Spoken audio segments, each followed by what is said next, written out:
સુરત મહાનગરપાલિકા સંચાલિત સ્મીમેર હોસ્પિટલ અનેકવાર કોઈને કોઈ કારણોસર વિવાદમાં સપડાય છે, ત્યારે અગાઉ ચોરીમાં પંકાયેલી સ્મીમેર હોસ્પિટલ હવે તેના તબીબોની બેદરકારીને કારણે ચર્ચામાં આવી છે, જેમાં એક હાર્ટના દર્દીને તાત્કાલિક સારવાર ન આપી આમ તેમ દોડાવતા આખરે દર્દીની તબિયત લથડતા તબીબો પણ દોડતા થઈ ગયા હતા. સુરત મહાનગરપાલિકા સંચાલિત સ્મીમેર હોસ્પિટલ અવારનવાર કોઈને કોઈ વાદ વિવાદના વંટોળમાં ઘેરાઈ રહ્યા છે. કેટલીય વાર ડોક્ટરોની બેદરકારી છતી થઈ છે, પરંતુ સ્મીમેરના રેડિયાળ તંત્રને કોઈ જ ફરક પડતો ન હોય તેવું લાગી રહ્યું છે. જોકે સ્મીમેર હોસ્પિટલને ગરીબો માટે આશીર્વાદ સમાન ગણવામાં આવે છે અને ગરીબોની બેલી તરીકે ઓળખવામાં આવે છે, પરંતુ અહીંના તબીબો માત્ર ને માત્ર સરકારના પૈસા ખાવામાં જ રસ હોય અને ગરીબોની કોઈ સેવા કરવામાં રસ ન હોય તેવું દેખાઈ રહ્યું છે. કારણ કે અવારનવાર એવા કિસ્સા સામે આવ્યા છે કે ડોક્ટર આખરે પોતાની કામગીરીમાં વ્યસ્ત હોય છે, જ્યારે અહીં દર્દીની હાલત દિન પ્રતિદિન બગડતી જાય છે અને આખરે દર્દી કમોતે મરે છે. તેમ છતાં આવા તબીબો સામે કોઈ યોગ્ય કાર્યવાહી ન કરાતા આવા તબીબોને કોઈ જ ફરક પડતો નથી. આજે જ એક નવો આવો કિસ્સો પ્રકાશમાં આવ્યો હતો, જેમાં એક આધેડ આખરે બપોરે લગભગ 11:30 થી 12 વાગ્યાના સમયગાળા દરમિયાન હાર્ટની બીમારીના કારણે તેને સારવાર માટે તેના સંબંધીઓ સ્મીમેર હોસ્પિટલમાં લઈ આવ્યા હતા.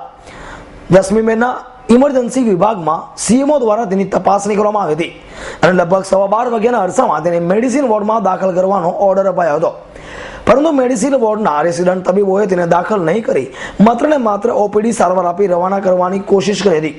પરંતુ આ દરમિયાન જ અગાઉ તેના સપ્તાહ પહેલા થયેલા ફ્રેક્ચરમાં ઓર્થોના વિભાગને બતાવવામાં આવ્યો હતો.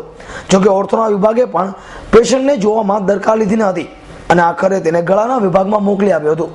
જોકે ગળાના વિભાગમાં તપાસ દરમિયાન અચાનક જ આ આધેડને ખેંચ આવતા તેને તાત્કાલિક સારવાર માટે ઇમરજન્સી વોર્ડમાં ખસેડાયો હતો.